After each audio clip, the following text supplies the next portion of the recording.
It's the 11th week of the season, and this week only one race caught my attention, which is the Advanced Mazda Cup around the Charlotte Motor Speedway. And I got into Class C license about 2 or 3 months ago, and never actually did any Class C racing series since then until before I make this video. Well, mainly because during that time I was held back by university stuff and exam. You know how it is. So this is kind of a once in a blue moon situation for me. And now my schedule has been filled up. I can just focus on Class C racing series since my ultimate goal is to get into Class C license. But why? Why just Class C racing series but and not the others lower racing series? Well, you see, I could have just keep racing a lot of rookie races and just farm tons of SR from them and just get my license up into 8. Seems pretty easy, right? But then I found that that's quite literally impossible because 55% of the race is just pure chaos as you're racing against a lot of amateurs on the same track. And I'm just 90% sure that 100% of the time they don't know what they're doing and they probably don't have their own real road license. So yeah, you'll be involved in a lot of accidents and it's very hard for me to just get extra from them.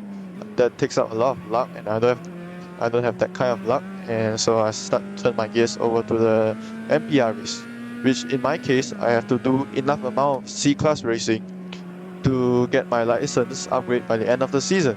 But well, why don't I just do this earlier? I could have avoided just wasting my time on those rookie races, and I could have just gained SR earlier. Well, you see, as you can see from my official road racing series, the only C-class racing I'm allowed to do is the Advanced Mazda Cup. But if I turn off the license content, you can see there's actually a lot of series I could actually do, but I couldn't because I don't have this track, I don't have that car, I don't have this car, I don't have that track. So yeah, this is basically a very pay-to-win situation, and you can see from this schedule list, the Advanced Mazda Cup, 90% of them take requires you to have a lot of extended track, and I don't have that kind of money. Okay, buying this game already cost me a lot and already put me in debt and therapy, so I'm not spending another extras on some virtual tracks. Hop into my first qualifying. I'm gonna get 137.2, which got me up on the 8th place on the grid. So I'm gonna start from 8. And to be honest, I'm not quite surprised because I'm constantly 2 seconds slower than everybody else. Still chasing those 2 seconds, but it's pretty good for now because I'm gonna get a pretty normal start, nothing crazy here. On my left, there's a Team Bilston guy, so I want you guys to remember him because over this whole race, he's actually quite important for the plot. He's basically the main villain for this whole story, so you guys will know why as long as you guys keep watching. Then over here, the third corner, apparently two guys, they forgot two cold tires existed and then they just spun out and I got up to 5th place. And I don't complain because it's free place. I don't have to do much. It's just play safe and then I got up 3rd place. Then over here still chasing a Team Bilston guy. Over this very tight hairpin. That's where miracle usually happens. And over here I get probably a better exit than him because I'm gonna get a bit faster and still faster and still faster, and eventually I'm gonna overtake on the straight, which is really good because now I'm in 4th place. So yeah, that's what I like about C-class racing.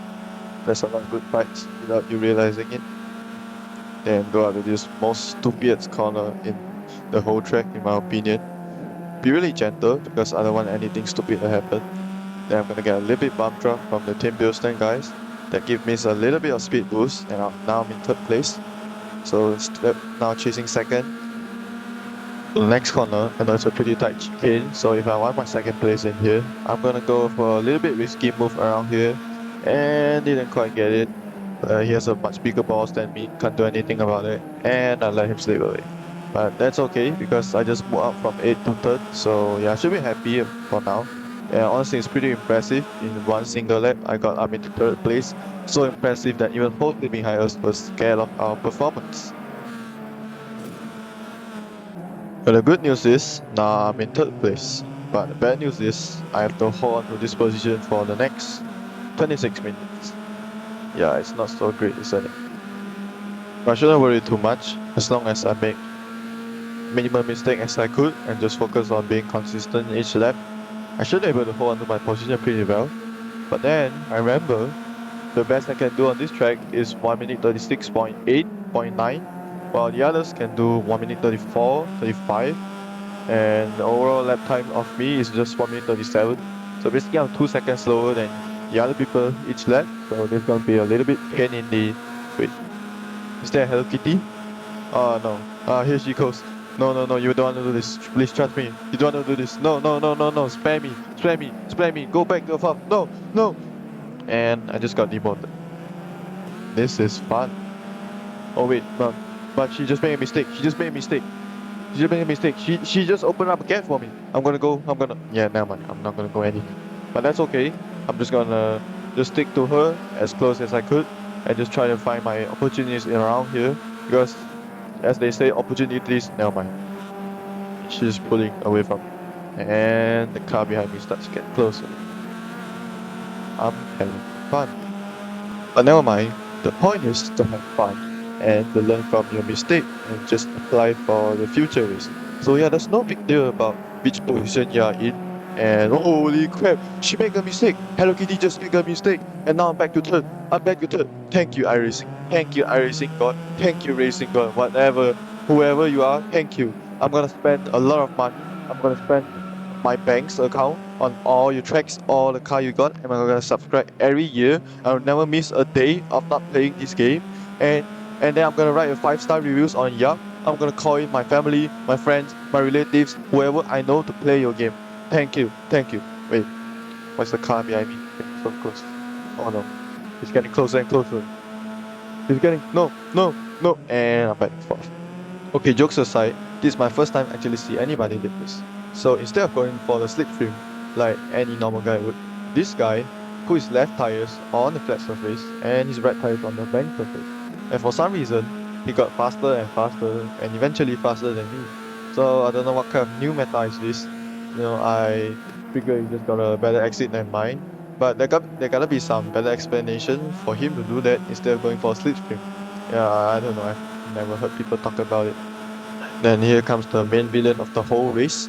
There's the Team Bilston guy over here. He's gonna go for a really nice overtake and push me down to 6th, and he's gonna take 5th himself. I'm just gonna call him Super GT though. It's easier for me and easier for you guys too. And then there's Super GT. I think some of you know him. He's a Gran Turismo YouTuber. Really great guy. And then he and his team just won one of the NLS race this year. So it's really nice for that. But it's not actually him driving in this race though. It's just someone happened to use the same livery he and his team is using this year on a real life race car, the M4 GT4. But I'm just gonna call him Super GT. And me and Super GT over here, it's actually fighting very, very close. I think we have almost the same pace. He's slightly faster than me, but I make a slightly less mistake than him. So yeah, both of us is actually fighting very close throughout the next 12 minutes. And for the next 12 minutes, the whole race is basically going like me overtaking him. Yoink. Nicely done here. Very clean, very smooth by both of us. And him overtaking me again.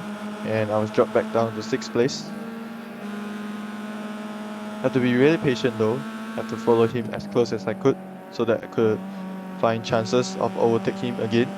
And over this very tight hairpin. I'm gonna give a little try. Didn't quite got it. Almost hit him, but luckily didn't.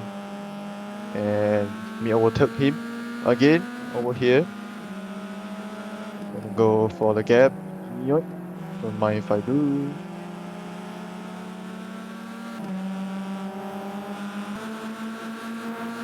Then he's gonna overtake me again, and I was dropped back down to 6th again. So you just keep repeating all this stuff. And over this very tight hairpin again, I'm gonna go for a very nice defend over here. It's almost hitting me, but managed to dodge in time. And you know how it is, the cycle is gonna continue, so the Super GT is gonna go for another overtake over here. Fighting very hard for the 5th place. And over here, for the most stupid corner, I'm gonna give a little try, but I'm not backing away. Not worth the chances. Eventually, all this cycle is gonna end when I did something stupid by spinning my car or pressing too much throttle. And I'm gonna lose a lot of place around here. And yeah, I skipped F class for this. This is great. Eventually, I'm gonna finish this race on seventh place, which is not bad. I still managed to keep my car in the whole piece despite the previous incident. And for some reason, I was promoted back up to six. So yeah, no complaint over there. And yeah, that's pretty much it. This is one of the race I did for the Advanced Mazda Cup.